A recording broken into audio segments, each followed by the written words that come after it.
இந்த அநாகதம் 4 நிலை சக்கரம் 12 இதழ் கொண்ட பத்மமாக அமைந்துள்ளது. இதன் நிறம் படிகம்.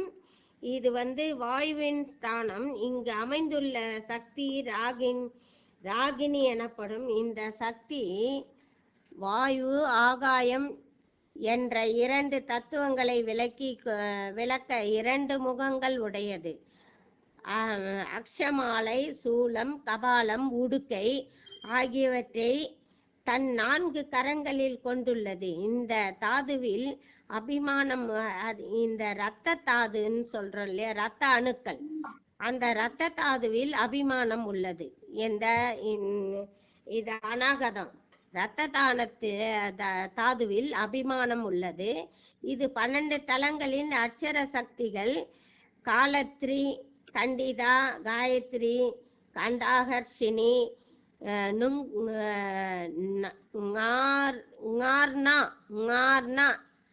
அப்படி ஒரு இது சண்டா, சாயா, ஜயா, கங்காரினி, ஞானரூபா, பங்கஹஸ்தா, டங்காரினி எனப்படும். இவை ராகினி சக்தியின் பரிவாரம்.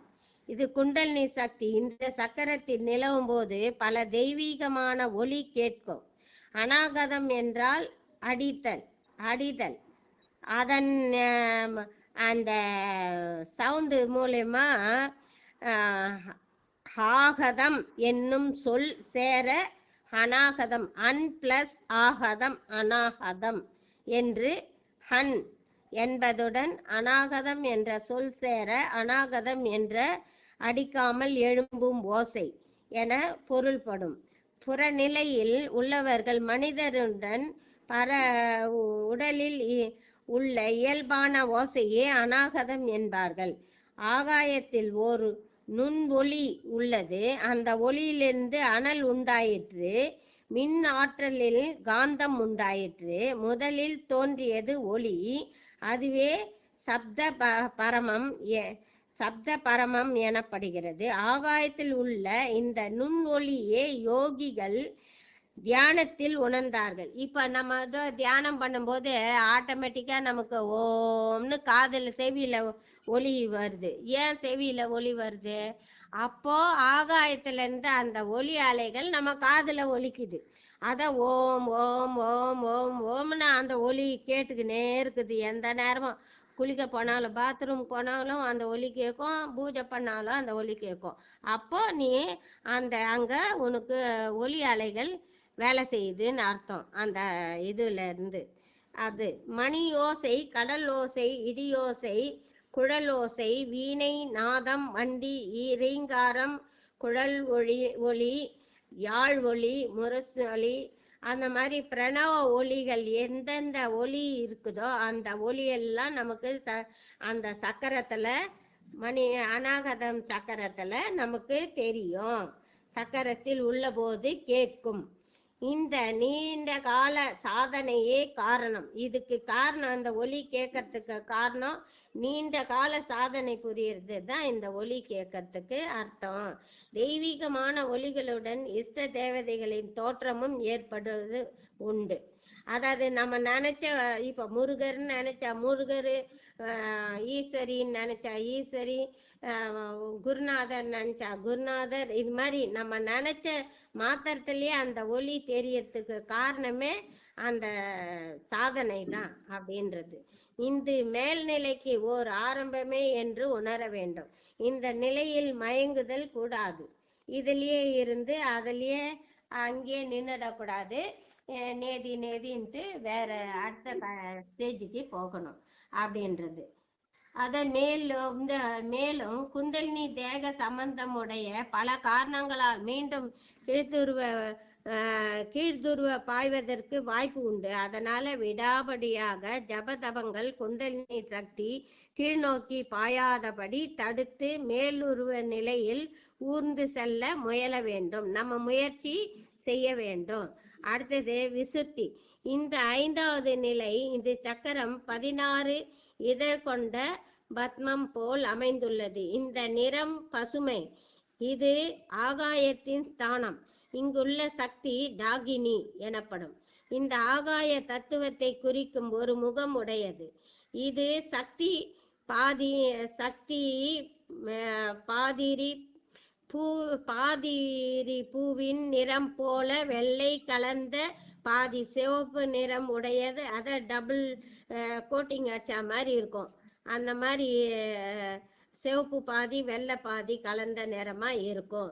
கைகளில் கட்வாங்கம், கத்தி, சூலம், கேடயம் ஆகிய ஆயுதங்களை கொண்டுள்ள இந்த சக்தி அமைஞ்சிருக்கும் அப்படின்றது. ரசதாதுவில் அபிமானம் உடையது.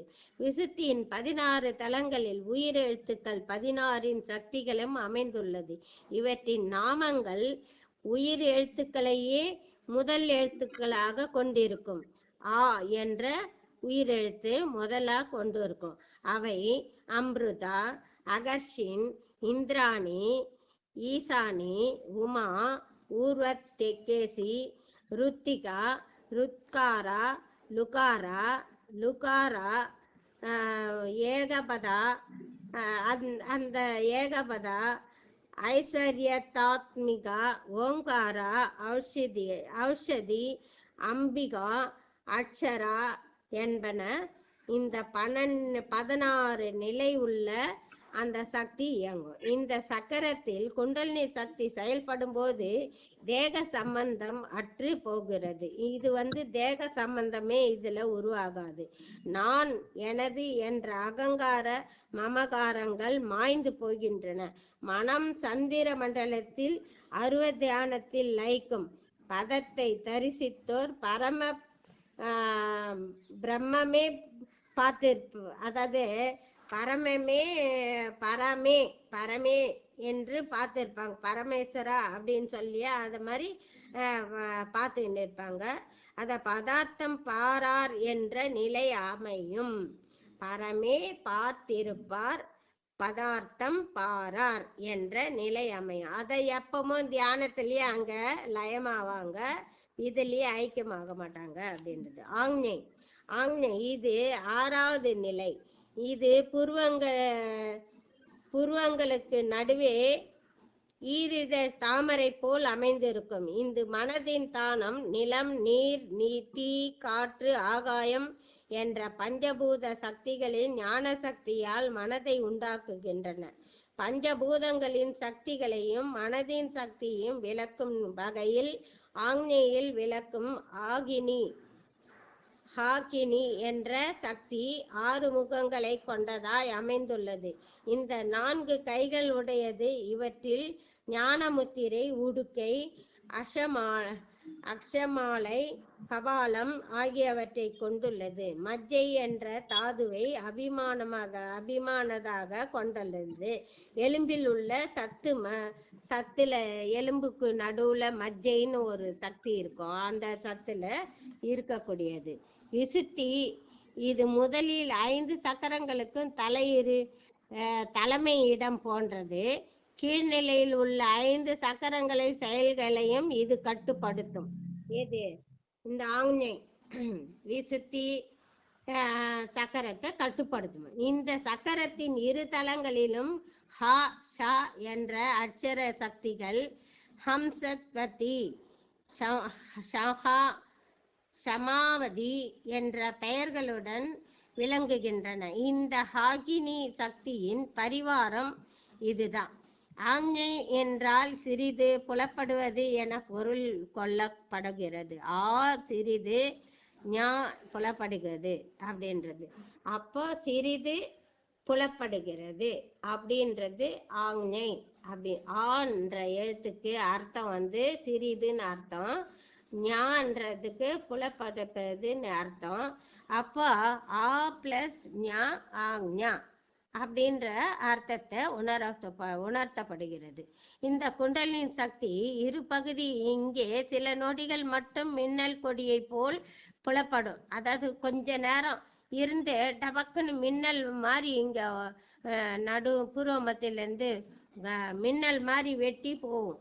அதெல்லாம் நமக்கு வந்திருக்கு.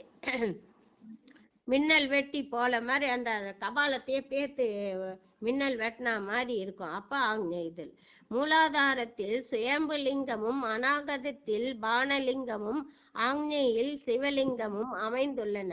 இந்த 3 இடங்களும் யோனிகளும் அமைந்திருந்தல் குறிப்பிட்டதாகும். அதாவது இங்க மூலாதாரத்துல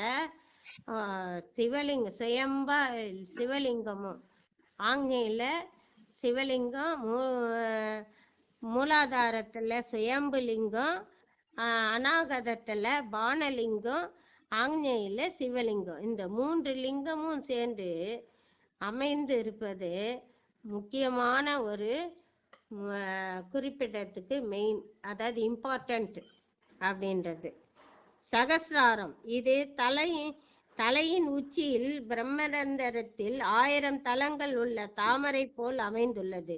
சகசிராரம் என்றால் 1000, 6 என்றால் தலங்கள், அப்போ 1000 தலங்கள் உள்ளது. சகஸ்ரம் என்றால் 1000, ஆரம் என்றால் தலங்கள், அப்ப 1000 தலங்களை உடைய அந்த இதுக்கு தான் சகசிராரம்னு சொல்றோம். இது இதன் நிறம் வெண்மை. இங்கு நிலவும் சக்தி யாகினி எனப்படும். இது சுக்ல தாதுவில் அபிமானம் உள்ளது. சுக்ல தாதுவில் அபிமானம் உள்ளது அப்படின்னா என்ன? சுக்ல தாதுன்னா அதாவது பெண்களுக்கு ஜெயவோம். சரி, இங்கு மனம் செயல்படுவதில்லை, எண்ணங்கள் நசித்து போய்விடுகிறது, அமைதியும் ஆனந்தமும் மட்டுமே நிலவுகின்றது. இந்த எல்லா சக்திகளும் ஒளிகளும் இங்கே சூட்சமாய் ஒடுங்கி விடுகின்றன. அறிபவன், அறியப்படும் பொருள், அறிவு, இந்த 3ம் திரிபுடி இந்த 3ம் இங்கு அழிந்து விடுகிறது. ஞானம் ஒன்றே பிரகாசிக்கின்றது. குண்டலினி அங்கே ஆற்றல் ஒடுங்கி பரகுண்டலினியாக பரம்பொருளில் ஐக்கியம் அடைந்து ஞானமாக ஒளி வீசுகிறது. குண்டலினி 6 ஆதாரங்களில் உலவும் போது அறிவு ஆற்றல் வழிபட்டதாய் இருந்து அறிவு சிவம், ஆற்றல் சக்தி வழிபட்டு இருந்து சிவம், சகசிராரத்தில் ஆற்றல் அறிவில் ஒடுங்க சக்தி வழிபட்டிருந்த சிவம் வழிபட்ட சக்தியாக மாறுகிறது. சகசிரார தலங்களில் அமிர்தம் நிரம்பி வழிந்து எல்லா நாடிகளிலும் அதன் பிரவாகம் கரை புரண்டு ஓடும். இந்த சிரசில் சந்திர மண்டலமாக அமர்ந்திருப்பதை சந்திர மண்டலமாக அமிர்தத்தை பொழிந்து கொண்டிருக்கும் என்பார்கள். பொழிந்து கொண்டிருக்கும், அதுதான் இது. அதான் இப்போ அந்த இதில் படம் போட்டு வச்சிருக்குது. அந்த படத்தை அப்படியே படம் போட்டு காட்டிடணும்.